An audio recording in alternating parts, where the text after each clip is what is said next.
welcome to another edition of Law Tips with Kayode Aderemi. Well, it's glad to have you here again.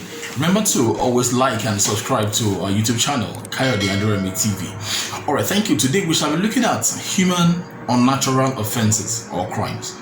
Human unnatural offenses or crime. Alright, let's begin by defining the terms therein.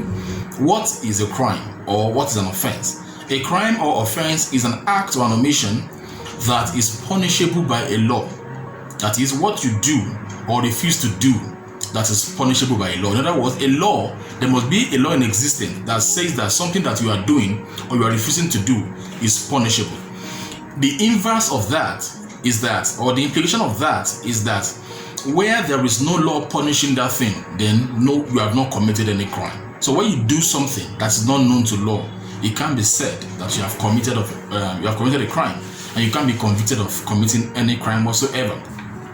That is what an offense or crime means. Let's now look at what unnatural means. Remember, we're looking at human unnatural offenses. What is unnatural?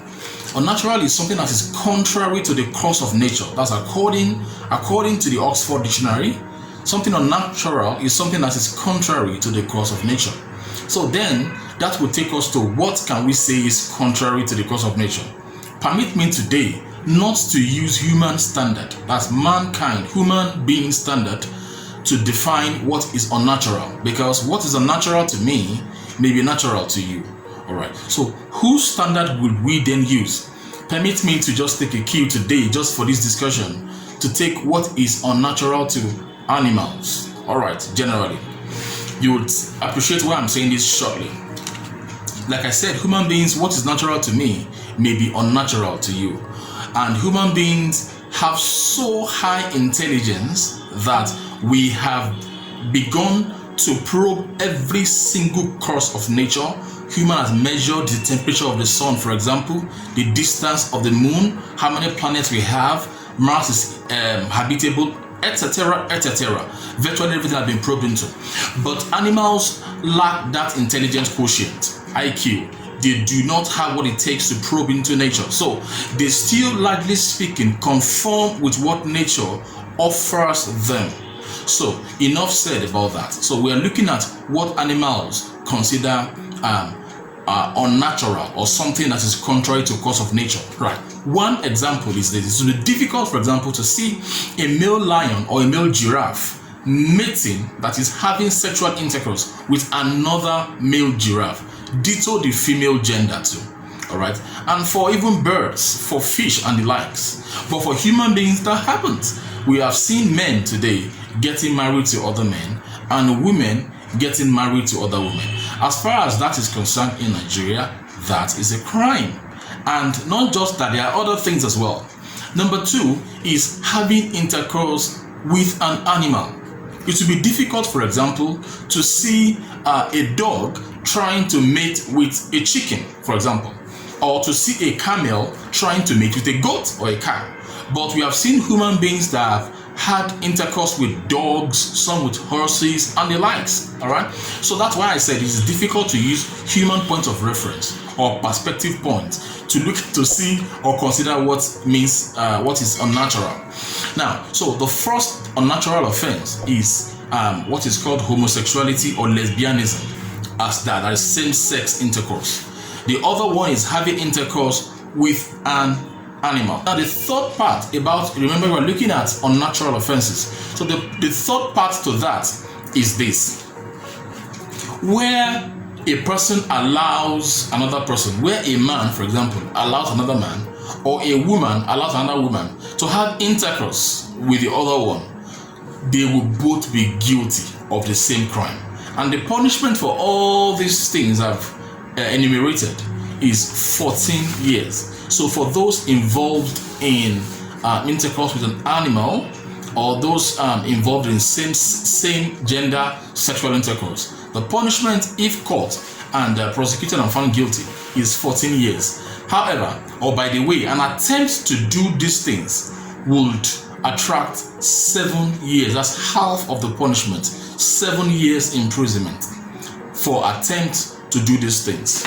Alright, however, now those that commit these offenses cannot be arrested without a warrant of arrest. So that generally is what we have seen, or the law sees as unnatural offenses. There are some various shades or slants to these offenses, examples of them. Now, another variant is dealing indecently with a boy under 14 years old.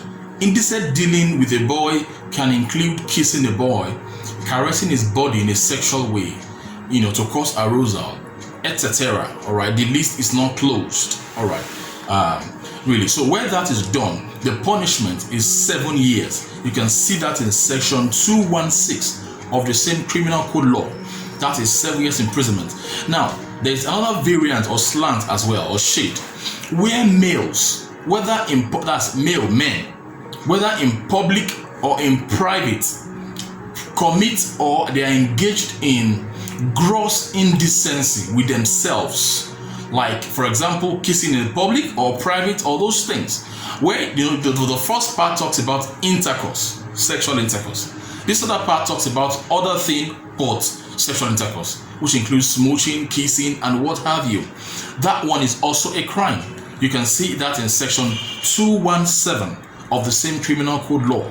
The punishment for that is 3 years. And like the other offense, the offenders can be arrested without a warrant of arrest. Finally, let's look at having carnal knowledge with a girl under 13 years old.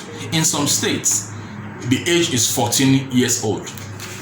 Where that is done, by the way, carnal knowledge for simplicity's sake means sexual intercourse, and sexual intercourse is complete upon penetration, right? Where the man penetrates into the vagina of the girl, all right?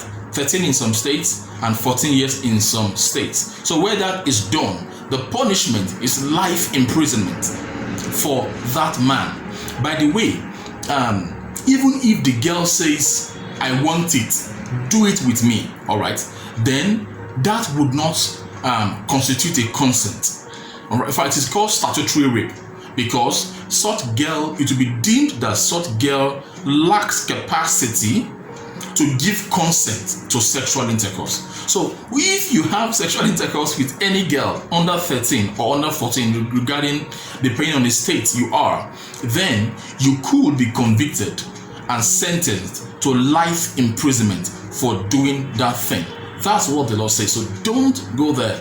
Unfortunately, I will close on this note. In some states, in fact, in many states in the southern part of Nigeria, the law says that prosecution must be started. You must start prosecuting the man within 2 months from the commission of that crime. I find that to be draconian and quite outlandish. It's so repugnant, all right, to think of. What if the guy does that and leaves, travels, then comes back, 3 months after? This particular defense will be open to that person. So I see no reason, as far as I'm concerned, with due respect or basis, why such should be inserted into the law. It should be limitless, even if the person is found 15 years after. As soon as there can be evidence to establish that crime, then such person should still be open to prosecution. To limit it to 2 months, in my opinion, is hardest and onerous, and in fact quite inhuman. I think you've enjoyed, and I hope rather you've enjoyed this session of the law. And you remember to always like, to subscribe to, and to share our videos. God bless you. We'll be right back.